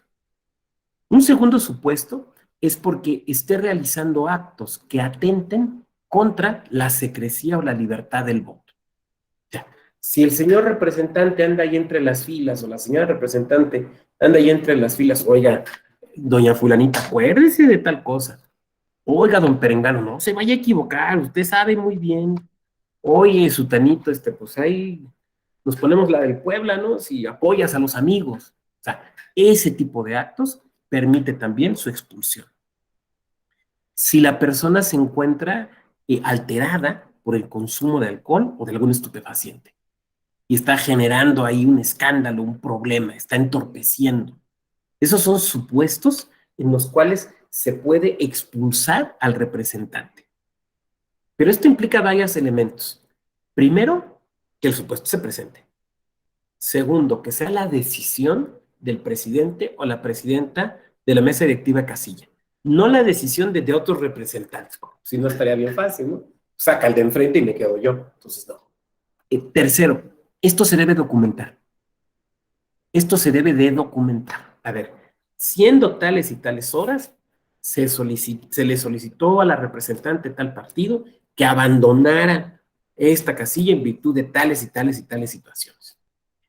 Y se debe precisar de la mejor manera posible, porque son circunstancias extraordinarias, absolutamente extraordinarias, las que motivan la expulsión. Lo ordinario, por regla general, no se explica. O sea, una mesa directiva de casilla, un presidente o una presidenta, no tiene que dar razones de por qué dejó actuar a los representantes de partidos políticos. Eso es lo ordinario, eso es lo previsto en ley. Eso no requiere explicación, eso se asume que tiene que ser así. Lo extraordinario, lo extraordinario es la expulsión. Entonces, si se da la expulsión, se tiene que señalar con claridad circunstancias de modo, tiempo y lugar. El señor estaba aquí sentado en el quicio de la puerta del salón, donde se da entrada a la casilla, estaba caguameando y empezó a decirles de improperios a las y los votantes. Por poner un ejemplo, ¿a qué hora sucedió? ¿Cómo se dieron las cosas? Incluso puede suceder que el presidente o la presidenta de casilla requiera la presencia de la fuerza pública para expulsar a ese representante. En esos casos, cuando se requiere, por ejemplo, la fuerza pública, incluso se puede contar con otro elemento probatorio, que es el parte de policía. pues los policías pues, van levantando sus partes todos los días de los actos que han intervenido, entonces pues ahí va a constar un parte, ¿no? Entonces idealmente, por ejemplo, tiene que casar el parte policíaco con los incidentes reportados en la casilla. Solicitamos la presencia de una patrulla para efecto de expulsar al representante de tal partido porque estaba intimidando a los votantes diciéndoles esto y esto y esto. Acudieron tal y tal oficial con números de placas tales de tal patrulla. Entonces, se puede contrastar contra el parte policíaco o el reporte que hayan hecho esos oficiales de esa patrulla. Entonces, cuando hay una coincidencia, pues ya vas generando una mayor convicción del por qué se le expulsó. Porque siempre que se expulsa un representante de partido, tiene que haber una causa y tiene que haber una razón y tiene que estar precisado. Además, el hecho de que se expulsa a un representante de partido no quiere decir en automático que ese partido va a quedar sin representación. Porque puede actuar el suplente o la suplente, porque puede llegar él o la representante general y decir, pues me quedo aquí en la casilla, mientras aquí me quedo las 2, 3 horas que faltan, o ya nomás nos falta el cómputo, pues aquí me quedo durante el cómputo. Y el presidente o la presidenta de mesa directiva no le puede decir, no, ese derecho ya precluyó, porque pues ya expulsamos a su representante, entonces ustedes ya no pueden tener representación ante esta casilla. No, a ver, tú expulsas al representante o a la representante por actos personales que esa persona, o por actos concretos que ese individuo o que esa persona realizó. No lo expulsas en su calidad de, es que es de tal partido, ¿te fijas? Entonces, no estás expulsando al partido de la casilla, estás expulsando a una persona en particular y en concreto por las razones que ya hemos descrito. Pero válidamente el partido puede tener otra representación. Lo que no puede hacer en ese momento es presentar un escrito ante el INE y decir, toda vez que me expulsaron a mi representante, ahora te nombro otro. No, eso no lo puede hacer, porque el plazo para el nombramiento de representantes ya feneció. Entonces ya no puede hacer sustituciones, ya no puede hacer nuevos nombramientos. Pero si te expulsan a uno, tienes otras opciones para que puedan continuar actuando en el lugar. Cuando se da este supuesto, lo que se afecta también es la certeza y la legalidad, porque justamente es son los principios que se afectan, ¿no? Cuando será una expulsión inadecuada, porque lo que se está afectando es un derecho del partido político de tener ahí presente en la mesa directiva a su representación, y además es un supuesto, desde luego, previsto en la ley. Por lo tanto, a reserva de más adelante, insisto, habría el espacio de reflexiones y de preguntas. Aquí lo importante es recordar que si se va a expulsar, debe ser por alguna de las causas que he apuntado y se debe de precisar con toda claridad en el documento qué fue lo que sucedió, concretamente, circunstancias de modo, tiempo y lugar. Ahora bien, ¿cómo se puede probar la expulsión? Bueno, puede haber algunos indicios, por ejemplo, en el acta de la jornada electoral, en el acta de la casilla, pues ya ven que tenemos el apartado de instalación, ¿no? O sea, ahí viene la firma de un representante de partido. Y después en el cierre ya no. Pues, ¿qué pasó, no? O sea, ahí hubo un representante, después, ¿qué pasó con él? Ahora, ¿eso implica en automático que hubo una expulsión? No, pero hay un indicio de que estuvo y luego no estuvo. Entonces, si por ejemplo se anota y siendo tales horas se retiró el representante de tal partido, bueno, ya sabemos qué pasó. O si se anota, no quiso firmar la hoja de resultados, no quiso firmar el acta las actas de resultados ni el acta de la jornada en el apartado del cierre, pues desde luego. Pero al menos ya sabemos que ahí hubo al inicio uno y después no sabemos qué pasó. Otra documentación que nos puede resultar relevante es, desde luego, el acta de la jornada y los escritos de incidentes. En su caso, como comentaba yo hace un momento, los reportes o los partes policíacos también nos pueden dar información si se solicitó la expulsión y si se realizó esta por medio, insisto, de personal de la fuerza pública, ¿no? Pero también el acta de la sesión permanente de la jornada electoral ante el órgano electoral correspondiente, el Consejo Distrital o Municipal, o incluso el local, por ejemplo, o el Consejo General, hablando de un OPLE. Porque como ya señalábamos, puede ser que ahí el representante de un partido diga, me expulsaron a mi representante en tal lado, en tal casilla. En mi experiencia, en la mía, y por lo tanto limitada y absolutamente personal, tómenlo así, los casos, la mayoría de los casos que me tocó ver de que es que expulsaron a mi representante eran falsos, o no me dejan actuar a mi representante. Lo que pasaba es que se equivocaban, lo que me tocó ver a mí es que se equivocaban. O sea, el ejemplo que ponía yo hace un momento del representante acreditado ante la casilla 404 contigua 5, que está de necio con que lo dejen actuar en la 3, y entonces el presidente o la presidenta de la 3 se fajan y no los dejan. Entonces, le pasan mal el dato al representante ante el consejo municipal, por ejemplo, o distrital, es que no dejan actuar a mi representante en tal casilla, ¿no? Pues el órgano electoral normalmente lo que hacen en esos supuestos es, pues, le hablan al CAE o al supervisor del área de la SORE, de la casilla, correspondiente a la casilla, oye, chécate esta cosa. Entonces ya viene el reporte, ¿no? Entonces se informa el reporte, oye, nos dicen que lo que sucedió en esta casilla fue que el representante acreditado ante la 404 contigua 5 quería actuar en la 3. Entonces, no es que no lo dejaban, es que no le correspondía. Bueno, no lo dejaban porque no le correspondía. Entonces, por eso también el acta de la sesión es un documento relevante. A veces los partidos dicen, oiga, pues ya que fue un error, dígamelo a mí en corto, ¿no? Ya no me ventané. No, señor, porque lo tengo que decir en sesión, porque usted lo dijo en sesión. Yo lo tengo que responder en sesión, porque además, si de aquí surge un pleito, surge un juicio, y se va a utilizar como prueba el acta de la jornada, que quede asentado, porque en el acta va a quedar asentada su observación. Pero si yo le contesto a usted en corto y no dentro de la sesión, mi respuesta como autoridad no va a constar. Entonces va a ser incompleto, va a parecer que ese tema no se atendió o que efectivamente usted tenía razón. Entonces, no. Lo que se denuncia en sesión se contesta en sesión, porque tiene que quedar constancia. Lo que se tenga que contestar, tiene que quedar constancia, porque eso puede ser un documento probatorio en un juicio. Muy bien. Unamos de tiempo, bien. Vamos a la última,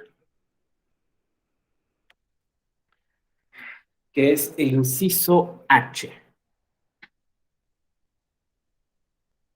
Ejercer violencia física sobre los miembros de la mesa directiva de casilla o sobre los electores, siempre que estos hechos sean determinantes para el resultado de la votación. A ver, la violencia física implica una afectación material, física, respecto de la persona. Esa es la violencia física. Golpes. Esa es la violencia física. La presión es una violencia moral. Son las amenazas. Ambas suponen la posibilidad de anular el resultado en la casilla. Ahora vamos a analizar este elemento. La realidad es que la violencia física y las amenazas o la presión se puede dar en distintas etapas del proceso electoral. Puede ser antes de la jornada, puede ser en la jornada o puede ser posterior a la jornada. Posterior a la jornada es típico, ¿no? Esto pasa muchas veces en los órganos electorales locales. Se va a hacer la sesión, de cómputo, se va a hacer la sesión de cómputo, y afuera hay gente que está muy enojada y muy molesta, y están con unos machetes pegando en el suelo, y están quemando unos colchones, y ya cerraron con doble candado y con doble cadena la puerta del consejo. Y están ahí gritando consignas favorables a cierta fuerza política, ¿no? Bueno, ahí tenemos presión física. Ahí tenemos, presión física. Ahí tenemos presión, ahí tenemos violencia moral. No todavía física, y esperemos que no pase a física. Pero, por ejemplo, esa violencia se da posterior a la jornada electoral. Se da en otro momento. Incluso puede, ojalá y no, pero en ocasiones, y esto lo sabemos, puede pasar a ser violencia física, que puede llevar, por ejemplo, a la agresión de las consejeras o consejeros distritales o municipales y de las representaciones de los partidos y el funcionariado de los órganos electorales. Puede llegar incluso a eso. Pero esa es posterior a la jornada electoral. Entonces, no es este supuesto. O sea, puede dar lugar a algún otro tipo de situación, pero no a este supuesto. Tampoco se va a dar este supuesto cuando la presión o la violencia sea anterior a la jornada. Oye, es que andaban pasando unas camionetas con gente armada los 4 días anteriores y pasaban estos con un perifoneo y nos decían, no se les olvide que deben de votar. Bueno, pues claro, claro, ahí hay una situación absolutamente irregular, pero es antes de la jornada. Aquí estamos hablando de la violencia o la presión que se ejerce el día de la jornada en casilla. Esa es de la que estamos hablando. Insisto, reconociendo que puede haber otros supuestos que den lugar a otras nulidades, pero no a la que estamos hablando, que es la votación en casilla. Lo voy a tratar de poner con un ejemplo que espero sea claro. En 2015 se anula la elección de ayuntamiento del municipio de Huimilpan, Querétaro. Y se anula porque se demuestra una situación absolutamente irregular de presión y de amenazas, de violencia moral a lo largo de varios días e incluso en la jornada electoral. Por ejemplo, personas armadas, quién sabe quiénes eran, circulando afuera de las casillas. Por ejemplo, amenazas en panfletos.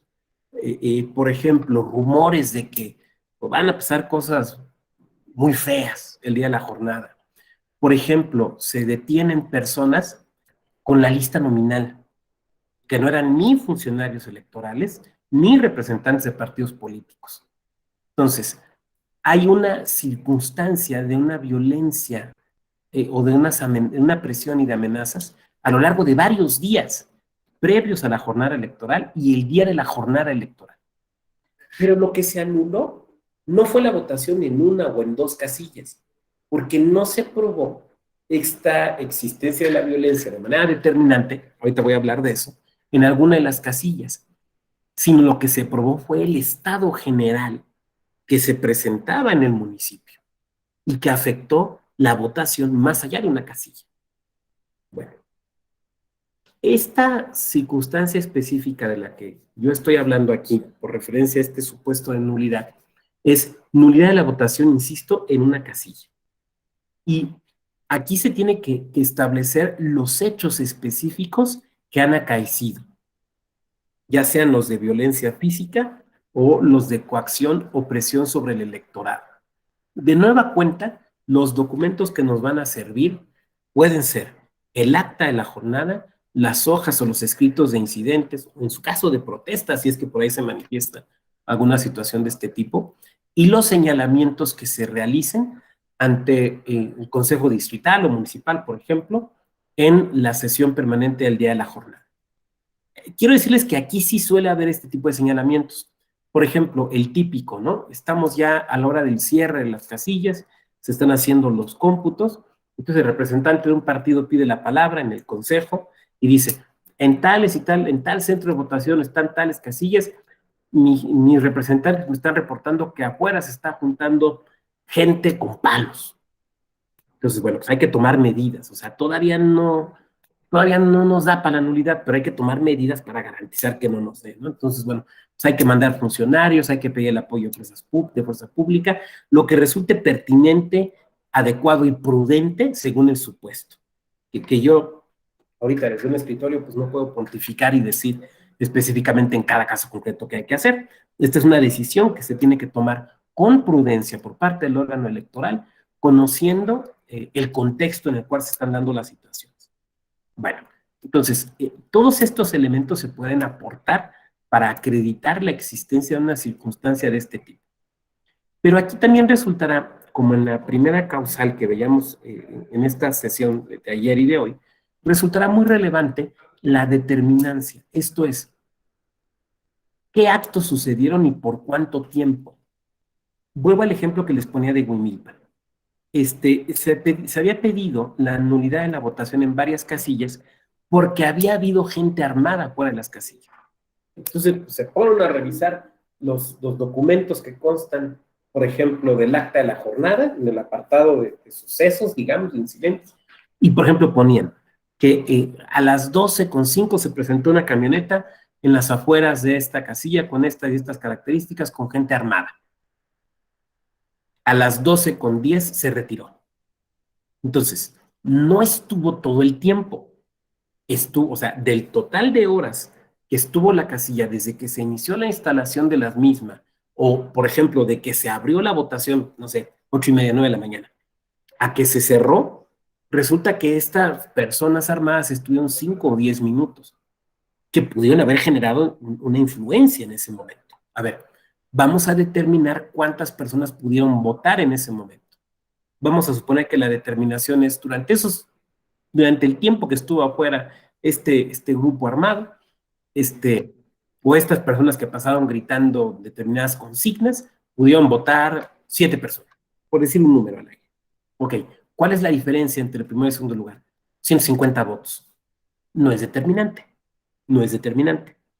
Ahora, y lo que sí puede suceder es que esta situación se haya presentado a lo largo del día en varias casillas y junto con otros elementos pueda dar lugar a la nulidad de la votación, o mejor diríamos, a la nulidad de la elección. Pero esa es distinta a la nulidad de la votación en casilla. Para que se dé la nulidad de la votación en casilla, lo que requerimos es poder fijar la determinancia con estos elementos probatorios. ¿Puede haber otros elementos probatorios más aquí? Sí. Por ejemplo, los partes policíacos. Por ejemplo, notas periodísticas. Por ejemplo, testimoniales que se presenten. Ustedes saben que en materia electoral uno no lleva a los testigos o las testigas ante el magistrado o la magistrada, sino uno va ante una notaría para que presenten su deposición y lo que se presenta es el testimonio notarial de lo que dijeron. Entonces, también eso, alguna filmación, algún audio, pruebas técnicas. Entonces, aquí puede haber distintos elementos probatorios, pero lo relevante es acreditar, insisto, la existencia de los actos, las circunstancias de modo, tiempo y lugar, y sobre todo la cuestión del tiempo. Porque con esos datos y con los resultados de la casilla, podremos estimar si se dio o no la determinancia para efecto de la nulidad. Bien, son las 12:37. Yo quisiera dejar aquí la parte de mi peroración para abrir a los comentarios, a las reflexiones y a las preguntas que ustedes quieran hacer. Y si puedo ofrecer alguna respuesta, pues con mucho gusto. Pero creo que podría ser muy interesante. Sé que aquí hay gente que ha tenido experiencia en casillas y en órganos electorales, que nos puedan platicar las experiencias que les ha tocado vivir. Porque este es un tema que tiene mucho que ver con el contexto local. Con el contexto local. Por ejemplo, hay elecciones, yo recuerdo el caso de Hidalgo, ¿no? Me decían, bueno, aquí las elecciones más calientes, las más complicadas, son las de presidencias municipales. Es donde se pone más rudo, ¿no? Y entonces, digamos que esto atiende, no diría yo a usos y costumbres, pero sí, digamos, al contexto de cada entidad. Entonces, si quieren ir levantando la manita virtual, mientras yo veo aquí en el chat, 10 años, ok. Muy bien, ¿quién quisiera preguntar o participar? Adelante.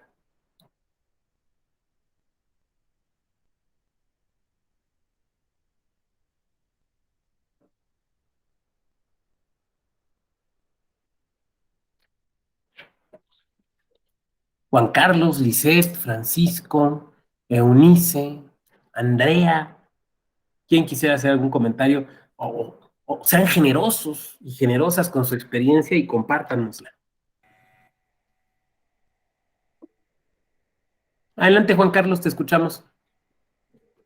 Bueno, yo voy a hacer un comentario con respecto a las credenciales de lector. Las credenciales de lector nos llevó mucho tiempo conseguir que sea el documento del que usted nos ha explicado. Si bien el documento en su primigenia vida no era el documento que hoy en día tenemos con la certeza y la seguridad de la transparencia del mismo. En el 94 se inició como efecto del acuerdo que se tuvo con la fabricación o con la emisión de la nueva credencial con fotografía, la primera verificación muestral nacional. Y en el municipio de Zizantún, en Yucatán, detectamos a un operador de un instituto político que se le había emitido aproximadamente, sin exagerar en aquel momento, que fueron las que pudimos documentar, algo así como 12 credenciales. La persona esta del sexo femenino se había acreditado con María, como María Guadalupe, como Lupe María, con chongo, sin chongo, con ipil. O sea, había hecho dolo, premeditación con el trámite de esas credenciales. Y debido a la verificación muestral que por primera vez se implementaba, pudimos detectar ya que en todas dio el mismo domicilio, y cuando se hizo la verificación, incluso nos argumentó pues que eran sus hermanas. Y en las primeras 4 o 5 verificaciones que se hicieron buscando, pues la persona tuvo incluso la suspicacia de disfrazarse, hasta que detectamos que efectivamente en aquella época me tocó a mí estar como con la representatividad de algún partido político, de que no era así, y entonces se le conminó a que o que las devolviera, o que finalmente se iba a iniciar el procedimiento pues que la ley marcaba para este delito. Lo comento esto porque esto es un efecto que a la largo, algún caso que usted recordará de la famosa güera en el centro del país, que se dedicó a los fraudes y que precisamente fueron detectados por las verificaciones muestrales que el Instituto Nacional Electoral o el Instituto Federal Electoral anteriormente hace y lleva efecto con respecto a la verificación de la validez de la credencial del elector. ¿Sería cuánto? Muchas gracias. Y yo sumaría un elemento a esta anécdota que nos platicas. Y se convierte esto en un delito federal. O sea, cuando se dan este tipo de situaciones, aun cuando no sean para fines electorales, porque a veces es para fines de sacar créditos y hacer fraudes y demás, de repente dicen, pero es que yo no la quería usar para votar, sino para trámites de sacar un crédito en una caja popular, ¿no? Sí, perdón, pero estás atentando contra el Registro Federal de Electores, es delito federal, se convierte en un delito federal. Entonces ahí se vuelve esto una situación bastante compleja. Sí, es que hay varias situaciones ahí anexas, ¿no?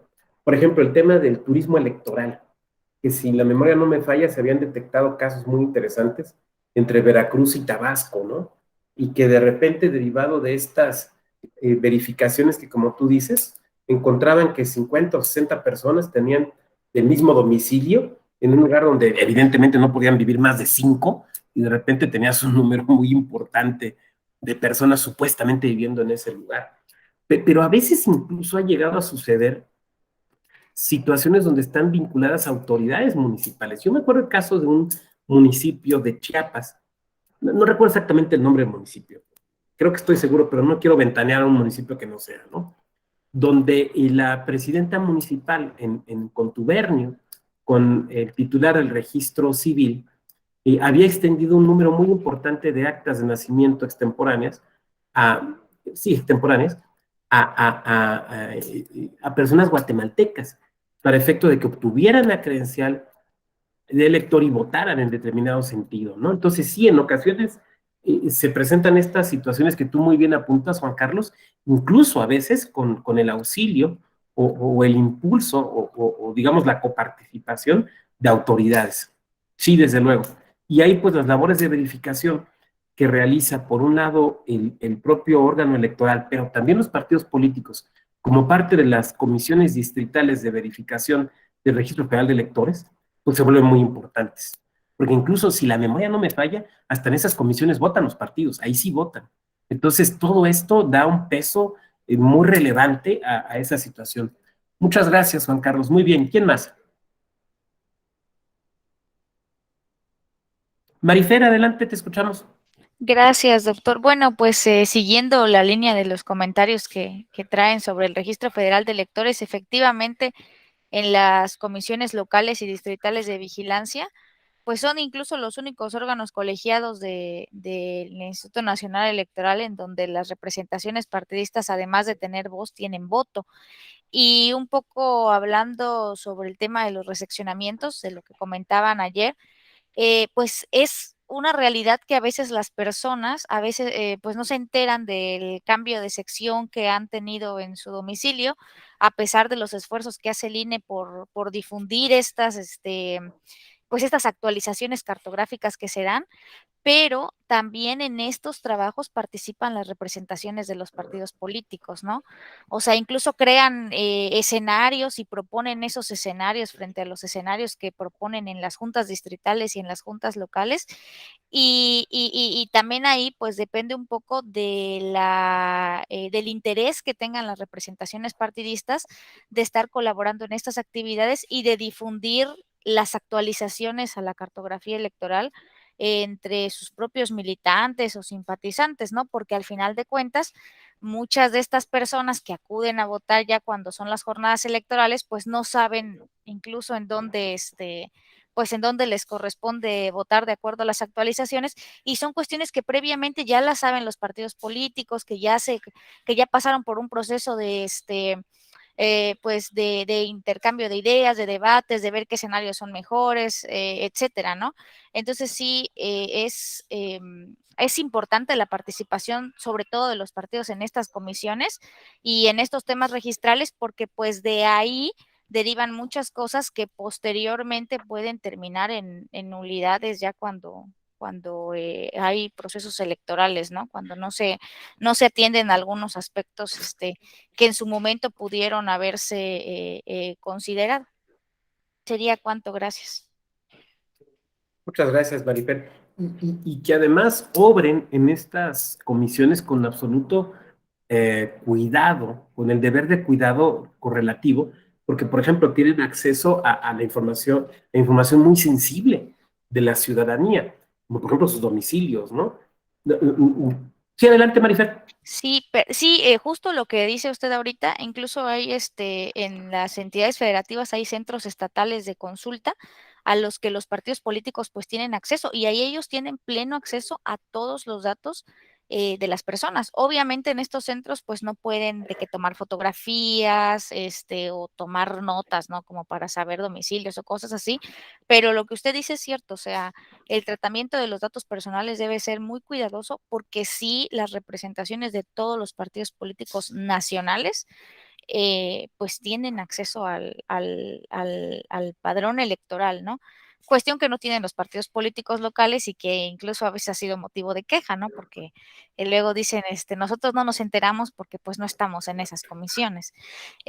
Pero bueno, ya ese también es otro tema y motivo tal vez de discusión de si sería pertinente o no que los partidos locales integraran estas comisiones. Gracias, doctor. Gracias, Marifer. Yo me acuerdo de un caso, hubo una época donde la información en estas comisiones se las daban a los representantes de los partidos en discos, ¿no? Les quemaban los discos y se los daban. Entonces me acuerdo el caso de un representante en un municipio de Chiapas que andaba en bicicleta, porque pues vivía ahí cerca, pues te iban a las sesiones en bicicleta. Y saliendo de la sesión, llevándose la información, deja su bicicleta en algún lugar y ya ven que hay unas bicicletas, hay como unas, no sé, mochilitas, por decirlo de alguna manera, ¿no? Que puedes adaptar allá a las bicicletas. Le roban la bici con la mochila y en la mochila va el disco. Entonces habla alguien como 3 o 4 días después, no, pues es que me robaron la bicicleta, que es que, pues ahí estaba el disco. Entonces le dice la compañera, el compañero con el que habló, le dice, oye, es que tienes que denunciar. Ah, pues total, la bicicleta ya está vieja. No, no, la bicicleta me vale un cuerno. Lo que me importa es la información de la lista nominal. Tienes que denunciar, porque si no, tú vas a ser el responsable del mal uso. Tú, tu partido. Entonces, hay que denunciar. Pero es que sí, lo que tú quieras, pero hay que denunciar. Porque esa información no puede andar ahí circulando simplemente porque pues, o sea, es entendible que te robaron, pues, pero no puedes no hacer nada. Sí, desde luego, ahí tienen que ser muy cuidadosos. Y hay toda una línea ahí de interpretación que ha establecido el Tribunal Electoral justamente de ese deber de cuidado, ¿no? Y hemos sabido de casos relativamente recientes, ¿no? De partidos políticos que pierden esta información y que o hacen o no la resguardan adecuadamente, y pues esto genera responsabilidades, porque insisto, es información sumamente sensible. Muchas gracias, Marifer, por tu comentario. Muy bien, ¿quién más? ¿Alguien más que quiera hacer algún apunte?